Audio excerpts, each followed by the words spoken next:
Good morning, everyone. I hope you all are doing well. Today's April 2nd, 2020, and I'm going to create a really short video that talks about bias sampling.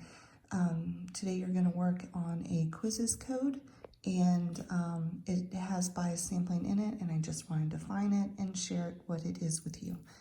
Bias sampling is when you ask a question, but you don't get a response from all members of the population.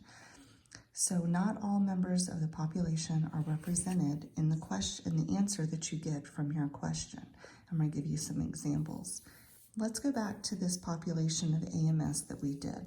This is what we did Monday. I drew the big circle and I talked about how everybody involved in AMS is considered a population, but you can break it down into subsets or into samples. We can have ELA class, we can have 8th grade, we can have PE, we can have band, 7th grade, and you can see the rest of the samples that I've put here. Let's say that you want to ask, you have a question you want to ask your students in your school of what their favorite connection class is. Well, if you ask, what is your favorite connection class? And you just go stand outside the band room right here, and you say to all the band members that come out, what is your favorite connection class? Most likely you're going to get band because they're in band, they're playing an instrument, they're committed to that. So that would be considered a biased group. A biased answer would be standing outside band room, asking only those students. If you just ask the band student or the band students what their favorite connection class is, most of them are going to say band. That does not represent the whole entire population of AMS. It only represents those samples that are coming from band. So your survey would not have very good results. An unbiased way you could get that answer that could represent everybody could be ask students at lunch table 1.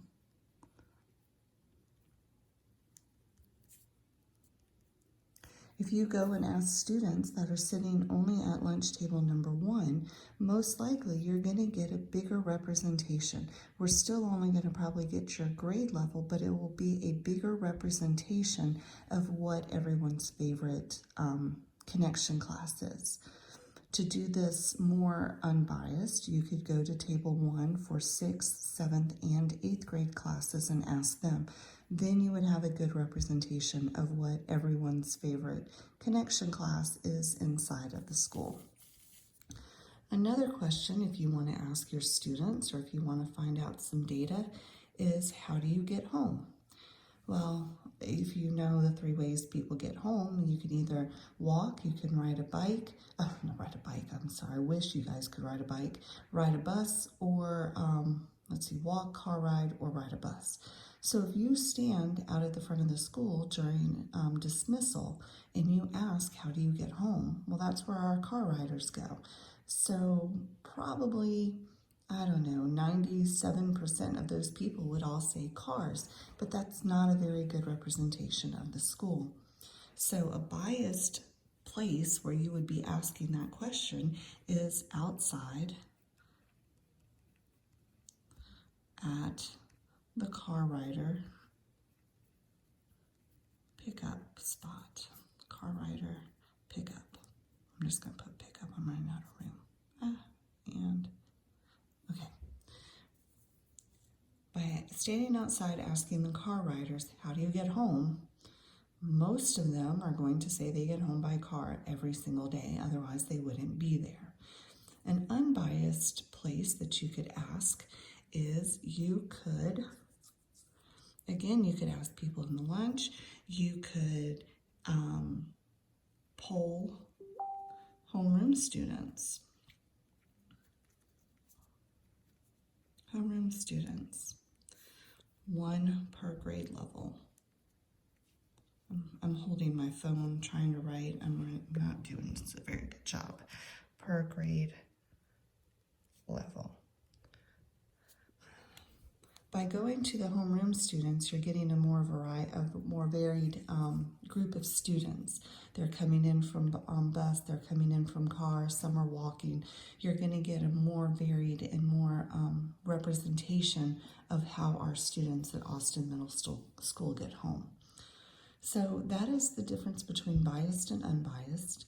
And today during your assignment, you just have a quizzes code that I'm giving you, and it's going to be about a 15-question quizzes code. And you're just going to identify populations, you're going to identify samples, and you're going to identify biased sampling as well. So that's why I definitely wanted to go over this with you today. I know you all heard the news yesterday that we won't be back in school this year. I'm incredibly sad by it. I've had a lot of emotions going with that. I can't believe we ended our year the way that we did without really having a proper goodbye. But I hope to see you all again. I miss you all so much, and just know that I'm thinking about you all the time. I miss y'all. Bye-bye.